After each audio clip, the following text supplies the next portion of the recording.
technical difficulties, but we'll start with the reading. Okay.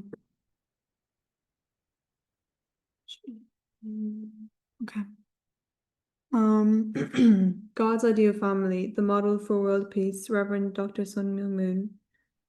Dublin, Ireland, November 4, 2005. That is the United Nations whose efforts for peace are offered to heaven, investing itself ceaselessly and living for the sake of others. To commemorate this day in its fullness, I am declaring a message from God to humanity in this age. It is entitled God's Ideal Family, the Model for World Peace. Respected world leaders, what do you think is God's ultimate purpose of creating human beings? Simply put, it is to experience joy through relating with ideal families filled with true love. What does an ideal family look like first? Each person in the family is an owner of true love. When God first created human beings, he made Adam representing all men and Eve representing all women with the intention that they become owners of true love. The quickest way for them to cultivate a character of true love was to secure a child relationship with God, whereby they could live in attendance to God as their Father. They were to follow the path of living as one family with God. I invite you to enter into a mystical state and prayerfully ask God what is the center of the universe. I'm sure that the answer you hear will be the parent-child relationship. Nothing is more important or more precious than the relationship between parent and child. This is because it defines the fundamental relationship between the Creator God and the human beings. Then what defines the parent-child relationship? 3 things define this relationship: love, life, and lineage. Without our parents' love as a precondition, none of us would be alive. Today, God created human beings out of his absolute love in order to be his partners in love. This relationship forms an axis of love, linking God, the Father, with human beings as his sons and daughters. Is there anything higher or more precious than to be a son or a daughter of God? If there is anything higher, then surely human desire would aspire to attain it, but there is nothing higher. Do you think that when the omniscient and almighty God created Adam and Eve, he secretly reserved the highest position for himself and made Adam and Eve to be the only second best? We cannot imagine that God would do that to his children, to his partners who share absolute love with him. As our eternal true parent, God invested himself 100% into the creation of human beings and endowed us with the right to have equal status with him, to participate in his work as equals, to live with him, and to inherit from him bestowed upon human beings. All of his attributes. True God is absolute being. He cannot be happy alone. That was reading, and I'll invite my dad, Colm, up for the service. So, yeah.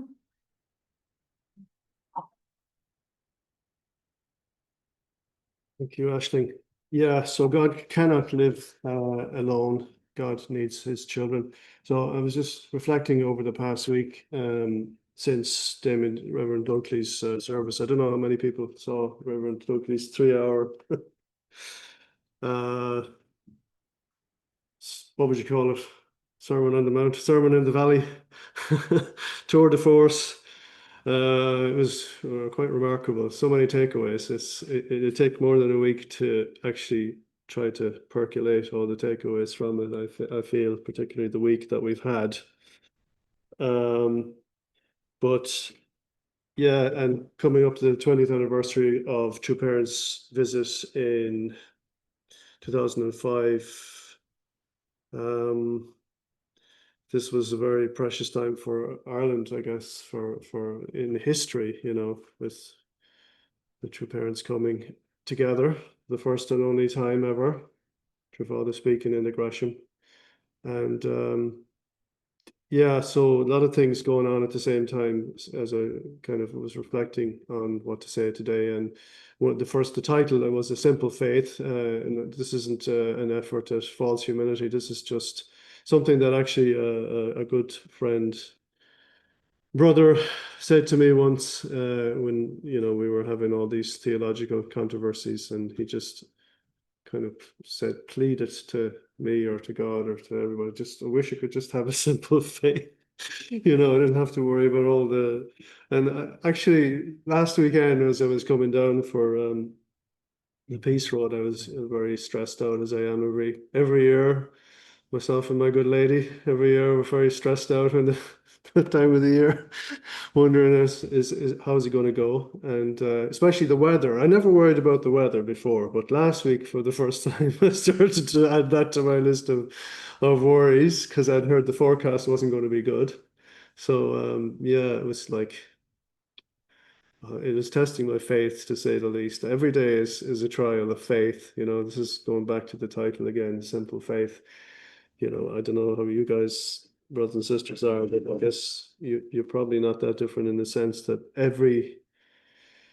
we all go through our trials of faith in different ways at different times, and sometimes it's daily, and we have to be born again every day.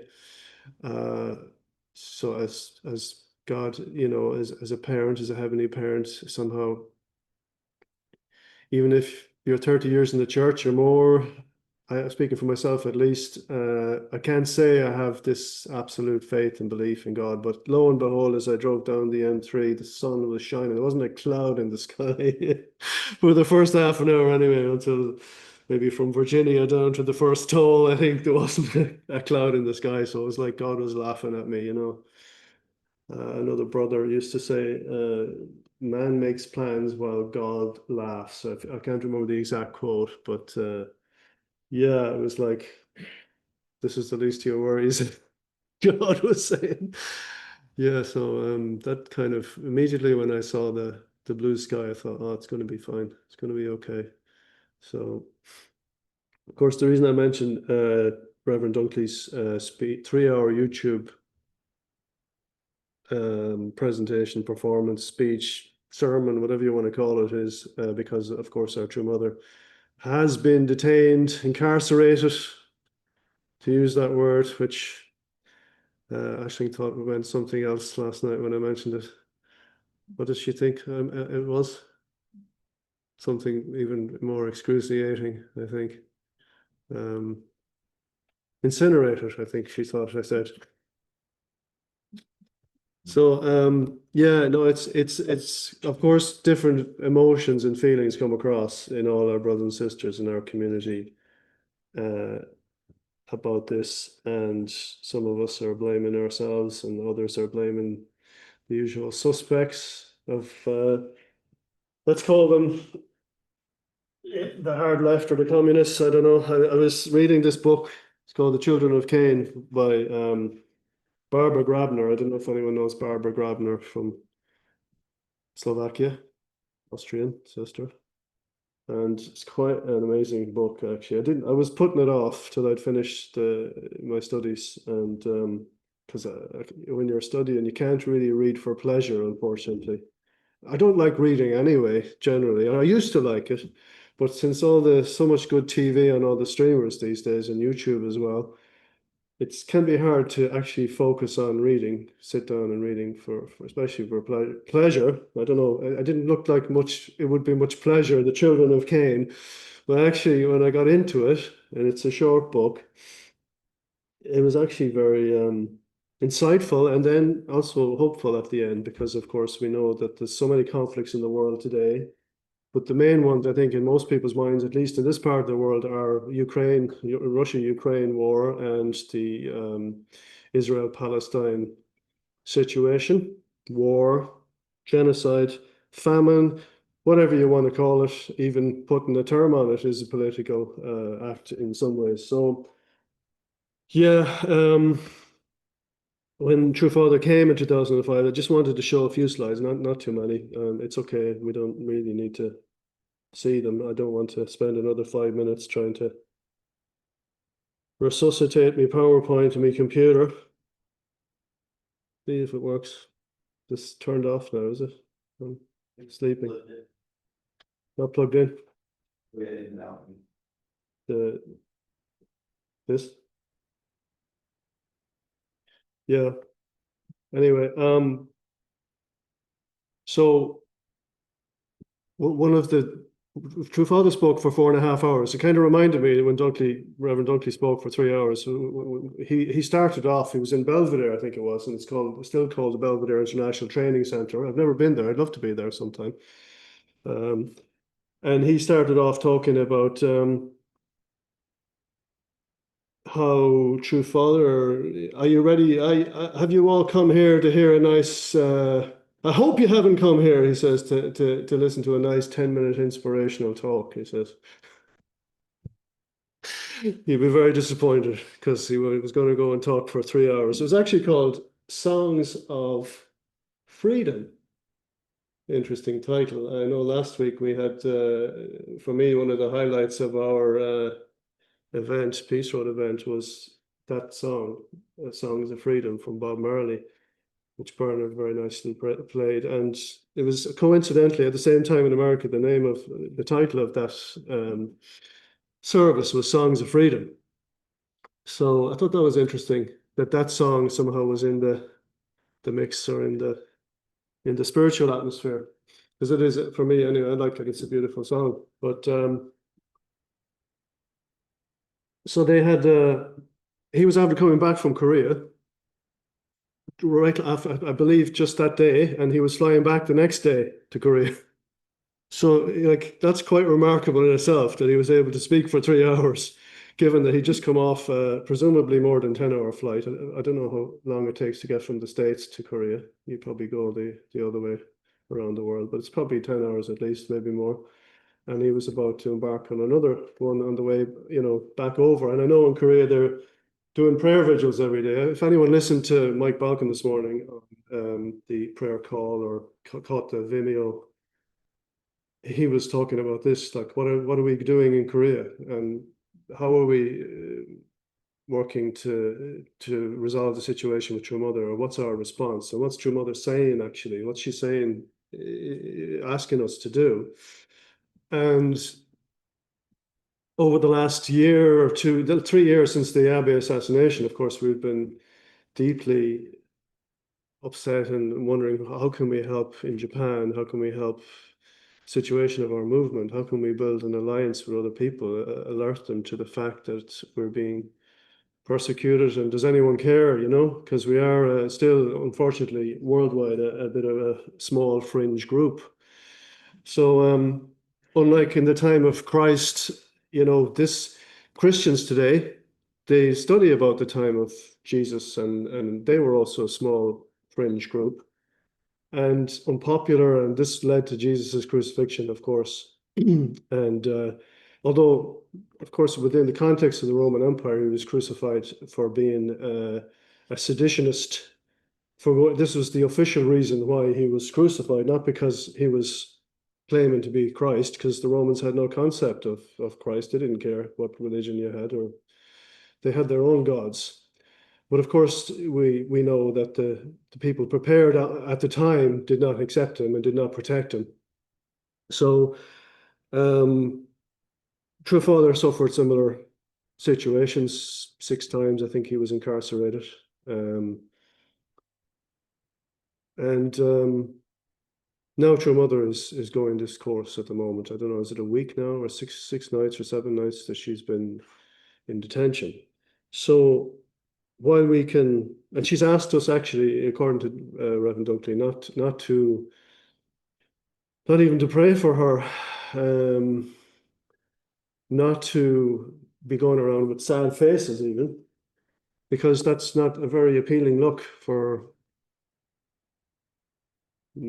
the alliances that we want to build, for the public we want to educate, for the journalists and politicians we want to alert to this situation. And yeah, we can say it is or it isn't about religious freedom. We can say it's a political problem. It's not just our True Mother and our church. Actually, it's democracy itself in Korea is under threat. It's a very fragile thing, and Reverend Dunkley does a good job of explaining all the context. Actually, I feel of Korea over the last 40 years, the last couple of years, and for me, it was very insightful to reflect on that, from a layman's perspective, because he's not a an academic as such, or he's not. Of course, he's a good understanding of true parents and our theology, being a national leader of America. But I think from a layman's perspective, the man on the street, he's able to understand the situation of True Mother and Korea, and the pressure that Korea is under now from China, especially as we've seen Japan has already, in a sense, fallen. Our church is already in the process of being dismantled officially and that's very sad. But these are the trials that the Christians had to go through. These are the trials that looks like we have to go through. So we have two choices after we finish all our recriminations and beating ourselves and all that sort of stuff. And accusing other people, then we can protest, or we can ask for forgiveness for Korea, for ourselves, for mankind, for the way that True Mother, for the course that she has to go. So there's those two things. We can protest, or we can somehow try to ask for forgiveness, like True Mother has asked us to do. Forgive, love, and trust. Trust in our leaders, even trust in Mike Balcon. Mike Balcon this morning actually was, I felt his tone was very much agreeing with Shin Nim and True Mother, and asking that we have faith in True Mother and faith in him as well as our continental director.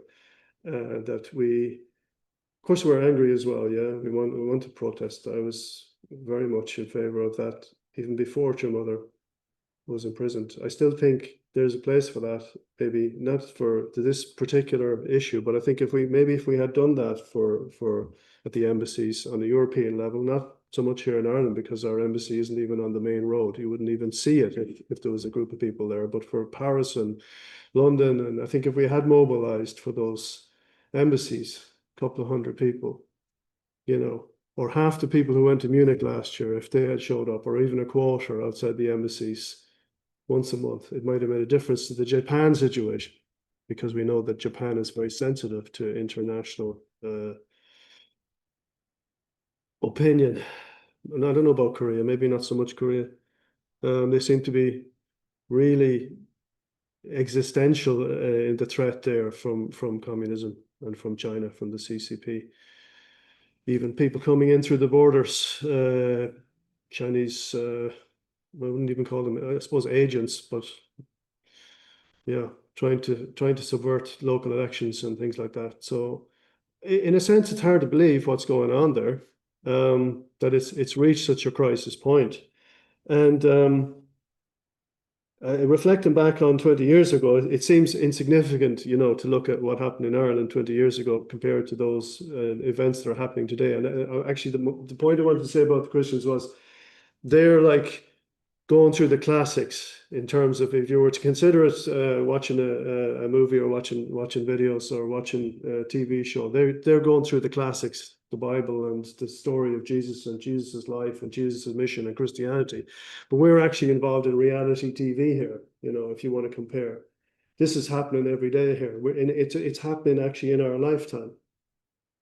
In our when we wake up, there's new breaking news about the providence. We're living at this time of the parallel time to the disciples and the followers of Jesus and the people he was trying to reach. And of course, we're well used to this, I suppose, the elder members, because we lived through. We were lucky to live through a life of True Father for so many years. He was speaking in Belvedere for 4 hours or 5 hours or 12 hours. And this is a point that Reverend Dunkley made. His one was relatively short. How many people would have spent 12, 14, I don't know what's the longest True Father spoke in the New York or in Belvedere or wherever, but he did many times, did more than 10 hours, and people would have been crouched in the lotus position and bursting for the loo and whatnot, I think it's bad down here on a Sunday morning when you're doing the dance to get into the loo. I'm sure it was even worse listening to True Father back in the heyday of his mission when, you know, people were able to witness him speaking every week, sometimes every day, for hours every day. Yeah. Got a little taste of it when during my life, but nothing compared to elder members. So they know the heart of God and the heart of true parents. And to see True Mother going through the same, I mean, she's been through it with Father before, you know. I know that this is where she's incarcerated apparently, and members outside doing the prayer vigil, which is great to see. And I know that she's not alone. You know, I know True Father is with her, and True Father's own course, as we know, especially more recently in Danbury, was she was there with him all the time, and she was able to feel the pain, I suppose, of the rejection, and True Father turned that into an incredible victory. And I'm sure True Mother will do the same. How long it will take, I don't know. And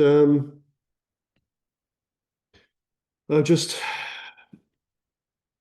I know that we were very lucky 20 years ago to have True Parents come here to speak to us just around the corner. And the conditions that allowed this nation to receive True Parents, even for just a day or a weekend, was on the foundation of the work of the HSA UWC, the Family Federation, since its inception here, since the first missionaries came in 1969, I think it was. And we have been carrying that legacy here, people in this room and people on Zoom. We have been trying to be the disciples of our true parents in Ireland, and how we behave and how we treat each other and how we, I guess, step up to the mark and fulfill our responsibility, which we do, you know. I think we do. Of course, we can always say there's things we can do better, but on the whole, we're still here. We're the people that are here, the people who are watching. We're still trying to fulfill the ideal that God has asked us to fulfill, which in the speech that Aisling read at the start there, that's the speech that True Father gave in the official speech. Of course, he departed from it many times, which is why it was so long. But essentially, that was the core text, that he was God's ideal family, the model for world peace. That's, you know, that hasn't changed. That's still the template. And True Parents have taken us so far on this journey and will continue to guide us and to lead us. True Father from Spurwell and True Mother hopefully will soon be able to do that from Jungpyeong, not from a detention center. But we saw the way that the Providence was drastically stepped up and moved to another level when True Father, after the Danbury period. And I hope and pray that the same thing can happen when True Mother comes out of the detention center in Korea. But her concern is not for herself or even for our church. Her concern is for Korea. Some people were saying, "Oh, she can get a rest now. She's a sick lady. She can get a rest. Are you joking me? In prison? Can you imagine how stressed out she would be? Not for herself, but for Korea, for democracy, for the implications of this for her, for the Providence, you know." So I think she's right. We need to pray for Korea, pray for the world, and pray for Ireland. This is where we are. This is our mission country, and we're all doing what we can to survive, I suppose, mentally, spiritually, physically, to keep going, because we are the ones who are representing. We're God's representatives. You know, we should be, and we want to be. Maybe we don't always, I'm speaking for myself, feel like we are worthy or capable, especially capable of bringing VIPs or even just ordinary people to the truth, you know, because I've tried to reach out to the few VIPs, politicians and media people that I have on WhatsApp. You know, it's usually the quickest way to reach somebody, unless you call physically to them and alert them. The ones that I know will maybe, I won't say care, but care enough to listen to me about what I'm saying about the situation in Korea, you know, or at least pay some sort of lip service to me, you know. So I think, looking at the 20 years later and where are we now? Have we built something substantial after True Parents visit in our lives and in our missions? It's been a struggle, and but still we have a foundation. And what was done 20 years ago, particularly I want to pay tribute to Howard and Patricia um, for being able to make that foundation on the day, on the weekend. But it's on the foundation of all the sacrifice and investment and Hyojong, the heart of members. This place here is the same, yeah. Our families, our brothers and sisters who inspired us in the past, who made the foundation. So I think we have a very beautiful and important legacy to protect and to build on. We can beat ourselves up about not having enough foundation. And Reverend Balcom said this morning in the Vimeo, the prayer call. He said, "Well, maybe if we had more foundation, it wouldn't have happened." Yeah, maybe it's true, but again, the first movements or churches to be targeted in such a kind of putsch like that, or a what would you call it, a cull, are the more unpopular ones. And unfortunately, we still are very unpopular. In the future, maybe not, we won't be so unpopular. And maybe there's reasons we need to reflect on ourselves. That's true on our leadership. And he's asked us to trust in him, I suppose. In contrast to Reverend Dunkley, who wants to mobilize the brothers and sisters from America to Korea for the summit in the Asia Pacific summit at the end of next month. He wants the elder brother nation of America, all the brothers and sisters, to go and welcome Donald Trump and wave American flags and pictures of True Mother. Now, maybe he was inspired at the time he gave that service and that direction, but I'm not sure if it's the thing that Europeans want to do. I think I was ready to go. I was ready to send Danny anyway, at least. So and she was ready to go. I don't mind going, but someone has to pay the bills, the breadwinner. So yeah, I mean, I was ready to go support the elder brother nation, even if and holding my nose to hold up a picture of an American flag and Trump, whatever. If it means that we're helping our true mother, then I'm happy to support the elder brother nation. But I felt with this morning, Dr. Balcom was saying, he specifically mentioned Reverend Dunkley, and the implication being that he wasn't really up for that, which was interesting. So yeah, America's a proud nation, and they think as the elder brother nation, maybe they have a different responsibility. Maybe maybe they do. Maybe it's not the same responsibility as Europe or even Ireland, you know. But there is a protest, there is a culture of protest in Korea. So there is a danger too that you go over there waving your American flag, especially if you're European. Or maybe a European flag would sit more easily with me. Whatever about pictures of Donald Trump, pictures of True Mother with a European flag, or True Parents with a European flag, or an Irish flag, or both, might sit more easily personally with me. But whatever the ask is. But then he went on to talk about Reverend Dunkley, the special mission, which is actually in Hannam-dong. They want to set up shop in Hannam-dong, himself and Korean leaders, to welcome ambassadors to Korea and important people from abroad, maybe even for that summit. And any of you who've been to Hannam-dong, been privileged to go there, Tenko and myself and John were there during and also some other Robin Marsh and a few other people. It's now a peace embassy. It's True Parents House in Korea, and it's in the embassy district. It's a former Swedish embassy, and I think True Father lived there for about 20 years, maybe around that time. Maybe more actually. Maybe even before, when they were in Korea. Of course, they spent a lot of time in America. probably Belvedere. But in Korea, Hannam-dong, and it's a beautiful district in the mountain, kind of in the suburbs, but up a little bit on the mountain. You can see all the city from there, and you really feel True Parent spirit when you're in there. And I don't know, was reading this morning, or was it from the Vimeo that Reverend Balcom was? No, it was actually Damien Dunkley, I think. He noticed this chair outside where your mother used to do her makeup. I guess it was her bathroom, and she used to prepare herself and do her makeup. Outside there was a chair there, kind of out of place in the hallway.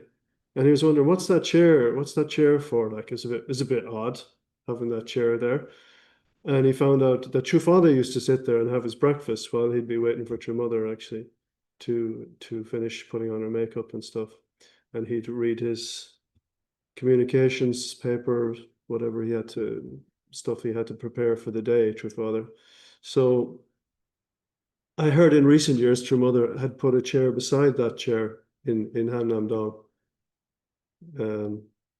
So in a sense, communicating with True Father or wanting to feel closer to him. And so I was struck by that image of her sitting beside True Father and how deeply in love actually they were. And this doesn't come across in any of much of the communications recently, and I felt it was nice to hear that sort of from Dr. Dunkley, from Reverend Dunkley. So to hear that message, and I'm going to finish with just a short couple of points, takeaways that I have myself, and I just wanted to say that I think we don't have to worry about True Mother because True Father is with her. That's what I wanted to say, actually. Whether it's the detention center or whatever she's doing, I think he's residing with her very much. To their one person or one being or one entity, the True Parents. That gives me great comfort and great joy. And this time will pass, and I know that God will make a victory out of it. And this simple faith that I'm trying to, like, simple in the sense that I don't have to be questioning. I don't need intellectual rationalization for everything. God is there. God loves me. God is my parent. I don't have to overthink it. I don't have to complicate it. I'm not saying blind faith where everything is like, I don't have to think about it, or I don't have to use my brain. I'm not talking about that. I'm talking about a trust and a love in God as you would your parents. God is our parent. No, but it should be a real thing, you know. It's not always real, unfortunately, the situation of fallen man, because we can't see God with our physical eyes. But when we see True Parents, I feel this is the closest thing in the human form that we can experience God. So I'm just going to read this short 2 slides, if you bear with me, and then I'll close with a prayer. So these are my takeaways from the value of True Parents in heaven's providence. Number 1, that God's ideal of True Parents originated from heavenly parents, Shimjung, or heart. 2, that those who realize the ideal of the True Parents together with heavenly parent are born as direct sons and daughters of heavenly parent. Heavenly parent with a character grounded in love. Number 3, the heavenly parent's ideal of True Parents is realized through human beings successfully completing their growing period. 4, that heavenly parent's ideal of True Parents is realized only when the only begotten son and the only begotten daughter who have completed their growing period become a couple and form a family centered on heavenly parent's love. And finally, number 5, my 5th takeaway, the most basic unit in the global community is the family, which is the place where the heavenly parents' 4 major realms of heart and love can be experienced: the love of children, the love of siblings, conjugal love, and parental love. And one thing I wanted to show actually was this video of True Father 20 years ago. I'm sure you've all seen it already. but maybe I'll leave it for another day, or we can have a celebration on the 4th of November or around that time. Please join me in prayer. Heavenly Parent, we thank you that we can be gathered as a community here in Ireland that represent our true parents, and that you have lifted us up from all the people that are potentially much more worthy than us to follow this course, or to be the ones to welcome your son and your daughter into this world, our precious and beloved true parents. We pray that we can continue our mission here in Ireland and throughout the world as in our mission to become examples of our true parents, and to even go further than our true parents and try to create and build on their legacy, and to show the world and to show the nation the wonder of their heart and their love that has initiated so many projects, but most importantly, that has given the world a blessing, that has the greatest instrument for world peace ever, Heavenly Parent, has been the world peace blessing, where you have matched couples from enemy nations in many cases together. And you know that through your heavenly lineage, eventually encircling the whole earth, that there can be a real profound change in the way that your children can be relating to each other, that there can be, in the future, Heavenly Parent, no more war. And we pray at this time that we can support our precious and beloved true mother, and that we can